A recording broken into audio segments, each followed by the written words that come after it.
Welcome to the Working Title Podcast, a podcast where we talk about a bunch of different stuff. Today we're going to be talking about the craziest show to recently be released on Netflix. A show about wild animals and even wilder humans and Yes. wild shit that everybody goes through. Yes. Called Tiger King. Yeah, that's right. That was a really good description of it. Thank you. Yeah. I was really racking my brain on that one. So Tiger King, it's crazy, man. Where do we start, man? Where do they find these fucking people, man? It's just like, okay, so the story, at least for me, how I came to discover Tiger King is usually when something new comes out on Netflix. Now I'm like super skeptical of investing this much time in something. So I'm like, big tigers and shit. I don't really give a fuck about any of that shit. Like historically, I don't give a fuck about any of that shit. And, you know, keep seeing the Tiger King every time I open up Netflix. It's the quarantine. It's on my feed. I'm like, all right, dude, let me just see what it's all about. Let me just like watch a little bit of the first one. It's maybe like 10 o'clock, I think on a Friday or Saturday night. And I actually had plans. I was going to get in the studio and do some work. But then next thing I know, it's like 3:30 in the morning and I've watched the whole thing. Most of it with my jaw dropped at certain moments. I did the exact same thing. I started watching it at like 11. Yeah. And I watched the first episode and I was like, all right, I got to know what happens in the second one. And then I got through the second one. I was like, all right, I got to know what happens in the third. And every single time it was like, oh God, am I really going to stay up for another 30 minutes or however long it was?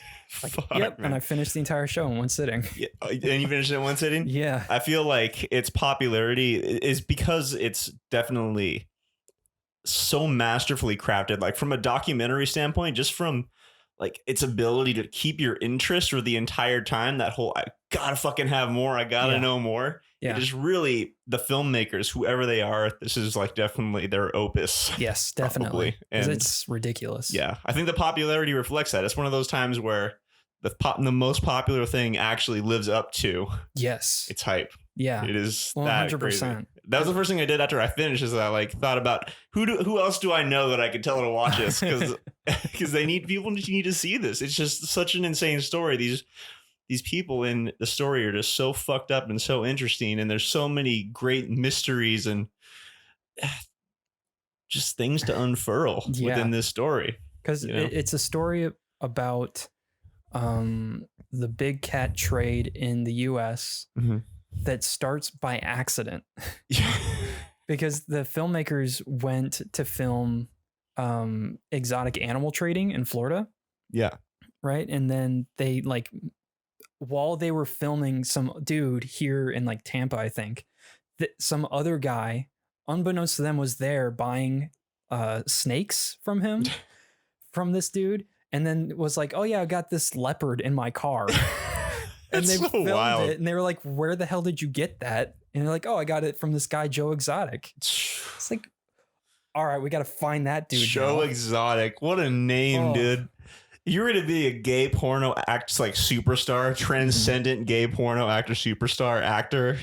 Joe Exotic would be it. Yes. I guarantee. I mean, I don't watch gay porn personally, but I know that gay porn is going to jump on this Tiger King trend. You're going to see it on new porn. Like there's going to be straight and gay versions of it. Yeah. It's going to be weird. Yeah. And that guy is fucked up. Okay. That guy is fucked up. Evil, but so interesting. And he's actually really hilarious. Like the videos that he makes, he's hilarious in the most inappropriate way. Like I have a pretty twisted sense of humor. And I found myself laughing at times that normal people probably wouldn't laugh. Just like the way he would, he would like go live on his internet show and talk shit about that Carol Baskin lady. Right. Carol Baskin Robbins, who did kill her husband. Definitely. Oh, I don't know. God, she got that weird fucking look on her face. She's like, why would we grind him up? His hands couldn't even fit in the grinder. And then she has that weird fucking laugh at the end. You're like, something's wrong with you, bitch. Yeah, why are you laughing at this situation? Your husband died. The fucked up thing about this Carol Baskin lady, and did you notice this also? Where it's like she wants to shut Joe Exotic down. She wants to shut it down. But then she's doing the same thing at her park. Yeah.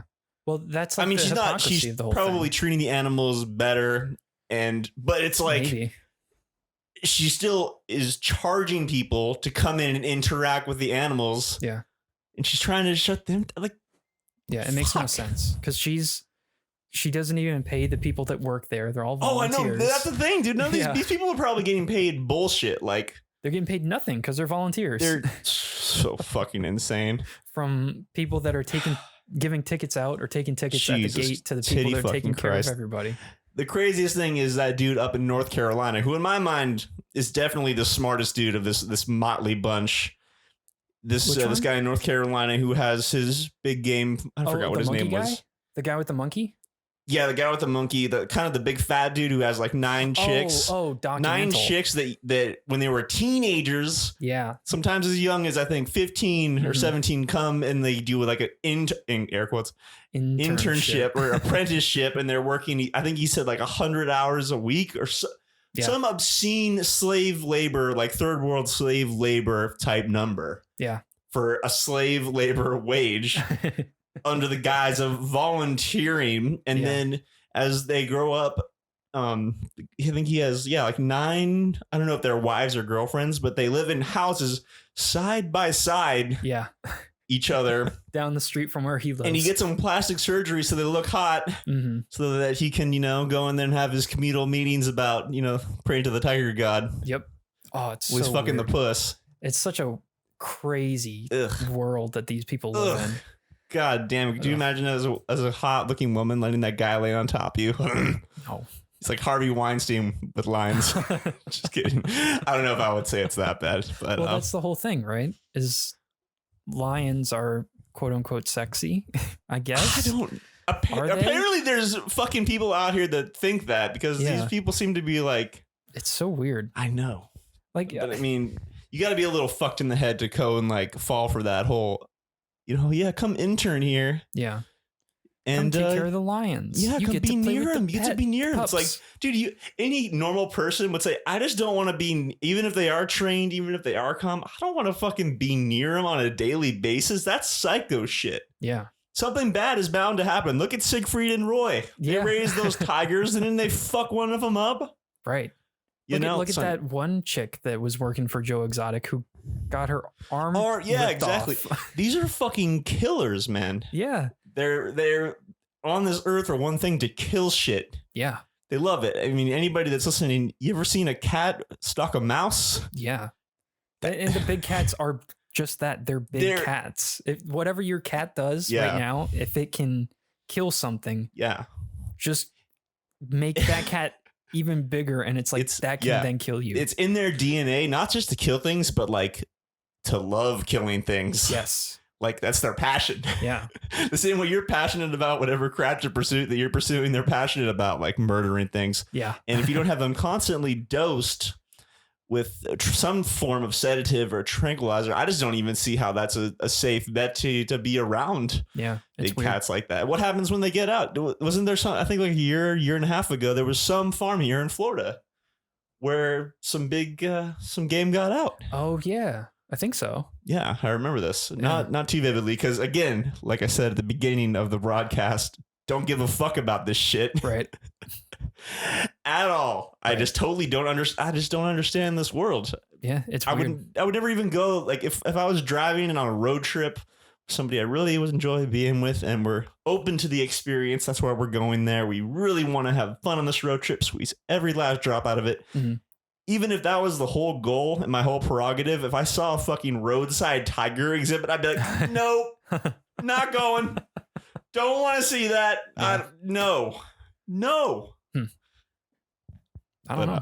I remember going to like a zoo. Zoos are different though. Yeah, it was a full-on zoo that had a large area for like bears and the lions that they had to run around. It wasn't in like small cages, Yeah, a zoo is nice. Way different though. It's like what I'm talking about is that sort of Joe Exotic type place where it's like it looks like a bunch of people on meth made a zoo. Right. Yeah, and that's what I'm talking about. I mean, it's just shoddy. It's in the middle of Oklahoma. It just, you feel like when you're there, it's not held to the same standards that a zoo is, like a good, well-run zoo, like the LA Zoo or what's the one in New York Zoo, whatever. Central Park Zoo, is that the one you're talking about? I mean, those ones, they probably have a certain level of the professionalism and of care for these animals that I feel like a roadside place just, I mean, how could you? You're not dealing with experts. You're just dealing with like some random dude that got out of jail. Right. Yeah. Some dude that you found on the side of the road. And just not that that's a bad thing. It's cool that you're going to give people work and a second chance. I approve of that. But when you're talking about running a zoo, it just seems like there should be a tremendous amount of regulation and like really high standards pushed into that, like from the jump. You should have to be held to a high standard to even have an establishment like that. Yeah. You know what I mean? Especially with the volume of like wild animals that they have. Exactly. Like obviously, there's not proper safety measures taking place here because this lady got her arm bit off. Yeah. And that's a great scene right there too. It's Joe Exotic after that girl gets her arm bitten off. He's like, this is gonna ruin me financially. That's all I could think about is like, I'm never gonna financially recover from this. That girl was too cool. All right. Yeah. She could have really done some bad things to him over, but she's back to her 10 days later like a fucking psycho. Yeah. But I mean, like, that kind of makes a little sense when you have nothing left. That's like the only thing you have. Like, all right, what are you going to do? You just lost your arm. You have the chance to go back to the place that you just lost your arm at. Why not do it? I guess. Maybe she just kind of knew, like, she seemed probably a very moral person. She probably knew, like, maybe I shouldn't have had my arm in there. Right. Yeah, I think she even said that. Like, I probably shouldn't have been doing what I was doing. So it kind of was my fault that my arm got ripped off. But man, it's a fucking crazy story. And just every episode just compounds onto itself and gets even crazier. What were you most, what was your favorite moment of insanity? Like if you could pinpoint one or two of those moments, I'd love to hear it. Man.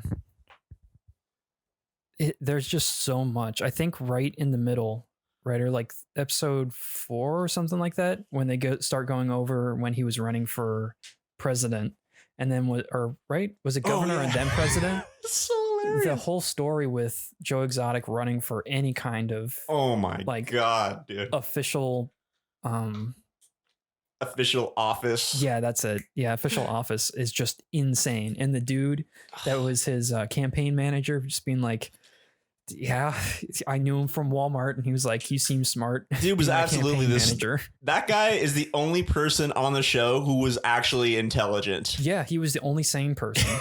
I mean, okay, so there's obviously other people on the show that were intelligent. They're business owners. They make good money.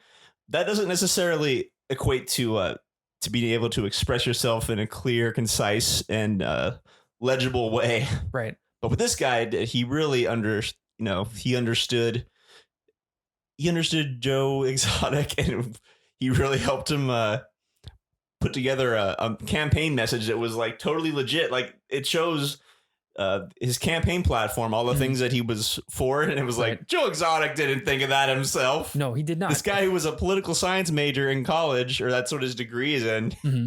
He's like, these are my opinions. Yeah. And they're very well. And I was like, wow, those are really well thought out. Really like put some thought into this. Yeah. So he's lucky he had that guy. Yes, 100% lucky. He used to like sell bullets at Walmart or something. That was his that was his job. And then Joe Exotic bought so many bullets from him, just had that bond. Then he saw fucking Joe Exotic's boy lover blow his brains out in front of him. That's probably the craziest part. That's sad. And then everything after that was just like, oh, how crazy do you have to be to like weeks after one of your husbands has accidentally committed suicide to start a relationship and ask another dude to marry you? Oh my god, like another like young dude. Yeah. Just like it's so weird. Like it's worth noting that dude and his husband that he was with for like over 10 years were both like bisexual and more than likely straight. They were not gay at all. Like the toothless dude, he was banging some other chick that he's was working with her there. right now. He's fucking married. Yeah, they have a kid. I don't know if he's married, but they're together in a different town. I just saw the follow-up episode. Did you see that? I'm not gonna watch that. Yeah, it's fucking retarded. I was just out of curiosity. I wanted to check it out because there's nothing else to do because it's COVID-19 time. So I was like, why not? But yeah, dude, that's insane. And now he's in prison. Yeah. You know, for what funny thing, he grinded and struggled all those years, really racked his brain for how can I get out there in the world and be as famous as I want to be. Right. He plugged away with that stupid fucking web series that he had with like 50 people watching. Yep. For years and years and years. And then now finally he's in jail and he gets super popular. And I'm walking in the grocery store today and I see you looked really good in this picture of fucking him and a big old tiger right on the cover of People fucking magazine. No way. Yeah. That's what? Yes. Or Us Week, one of those fucking rags shit. that I can't even believe are still around in this world. But the point is, you know, he's reached this great level of fame. And I did read that Trump was even looking at a possible pardon. Like, I think somebody reached out to his kid, to Trump's son, I think Eric, or one of his sons, who brought it to the attention of Donald Trump. But who knows? Well, I mean, I don't. It seems like crazy things kind have of just from all the evidence they had in the show of him, like on his web series, you know, talking about how he wanted to kill Carol Baskin and like doing, you know, burning Carol in effigy and, you know, making songs about her. Not making songs. Other people wrote those songs. Yeah, other people wrote the songs. He was like, yoink, mine now. He didn't even do the singing? No. It was a completely different band that he would pay to write and perform these songs. Oh my God, dude. And then he would star in the music videos. But he didn't sing none of that though. None of them. And I thought too, as we were watching it, I'm like, God damn, he's got a really fucking good voice. Yeah. He could, like, legitimately, if he wasn't such a goddamn psycho and he went and he like dedicated himself to being an artist, he was like just a little less crazy. He actually could, in that genre, he could probably have been like a pretty good musician. Yeah. But now that you told me, it's not. Yeah. I mean, but obviously it's, you can't build a house of, you know, made of cards. Yeah. You know? And that's what that is. You know, you're fucking paying people to write your songs and you're paying people to sing the songs. I mean, if he was singing them, I could see it being more impressive, but so guy out there who actually sang the songs, you got some talent, bro. Yeah. Don't work with guys like Joe Exotic. Yeah. But I mean, a paycheck's a paycheck, right? Yeah, that's true. That's true. Especially if you're doing what you love. So I get it. And it's such a crazy story. It's definitely a good watch. I think once through, that's all you need. Oh, definitely. You know? And it's good to watch the whole thing all the way through. That way you don't. Oh, yeah. It's just. Yeah. It is just so masterfully. Like, you just know when you hear a song, sometimes there's like that little section that you're bored by. Like maybe it's a bridge section. Maybe it's a little part of the song that it's just okay. Right. And every time it's a song you really like, but every time you get there, you're like, they could have done a better job. They could have made this part more interesting. Right. I feel like in this documentary, there was zero moments like that. Yeah, it moves from one thing to the next in rapid fire. You can tell that they really spent a lot of time to just craft it the way they did. It's just it's a masterclass on how to put together a docu-series. Yeah. I really feel that. Yeah, especially such a short one. Because there are definitely longer ones out there, like To Make a Murderer or whatever that one was a couple of years ago. It's like this one is so much better than that. Yeah, for sure. 100%. Aren't you sick of the fucking hero worship we give to murders anyway? It's terrible. It's fucked. I don't want to hear about it anymore. I don't need to know about it. Yeah. It's ridiculous. It gives other psychos ideas that, you know, that's the quickest way to get fame. Because it's, you know, if you want to be a fucking pariah for the rest of your life, you could probably just go kill a bunch of people and, you know, you get Netflix documentaries made about you. 30 documentaries made about you over the years. And maybe a movie.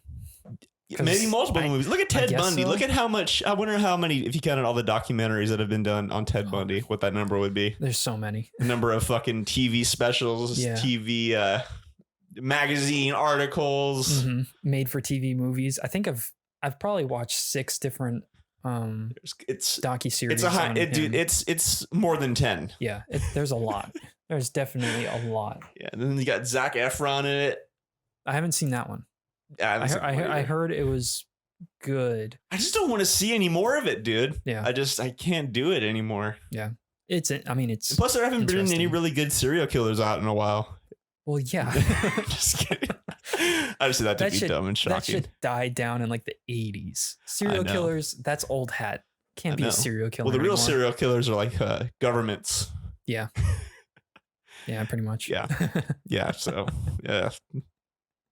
But Tiger King. Yeah. What do you think? Is it something worth the time to watch? It's a 10 out of 10 for me, dude. 10 out of 10? Yeah. I mean, yeah. Do I...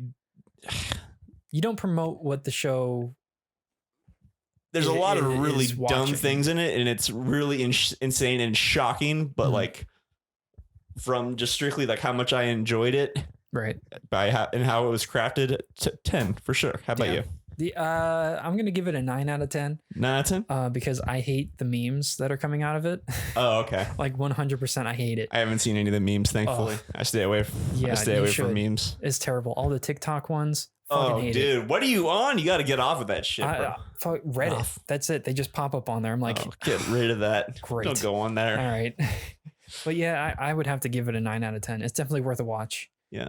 It puts a lot of light on a system in the US that needs to be changed, and the hypocrisy within that market with like Carol Baskins, and she's doing the exact same fucking thing, and she wasn't going to close the zoo down. She just wanted all of his stuff, right? It's like, no, close the zoo down, get the animals to you. Yeah. You're still going to do nothing with them. They need to go into the wild. She just wanted to prove a point because she was so rich, and she was just malicious, man. Yeah, pretty much. Didn't want to silence malicious him. And vicious and she's a true psycho. Yeah. You can spot a true psycho when you see one, dude. Oh yeah. She wears fucking tiger prints all the time. Oh man. Crazy. Yeah, you could tell when that's definitely the hallmark right there. Somebody who's a little mentally fucked up is they're wearing animal prints. Like, yeah, I love the animal prints. I got a whole closet full of this shit. I wear it every day. Even when I go to like governmental meetings, I wear it too. It's got to be on me. No, you need to stop. And how about the family talking about her ex-husband's family talking about all the shady ass financial transactions and moves she was making after he died? Yeah, just totally fucking everybody else, all his real family out of money. Yep. It's ridiculous. Fucking cunt. Jeez. I hate to use that word so it's a good one. So freely, especially when talking about a woman, but I think if anybody sees this, they could agree that Carol Baskin is one of those. Yes. She has one, she is one. Holy shit. Oh, it's a good series. And if you haven't seen it, you should watch it, dude. I'm sure since we're in this like stay at home everybody's fucking sort of thing. Everybody in America has seen this. Yeah. Oh, yeah, it's been number one. It's probably still up there on that list. I think so. Yeah. It's a good movie. Well, docu-series, not a movie. Go watch it if you want to. It'll be on Netflix for years and years and years. Oh yeah. Tiger King. It's legacy. Yes. And this was Working Title Podcast, where we reviewed Tiger King. Check out our other reviews here on the channel if you would like to. Let us know what you think about the podcast and about the Tiger King down in the comments if you want to as well. But we'll catch you next time. See ya.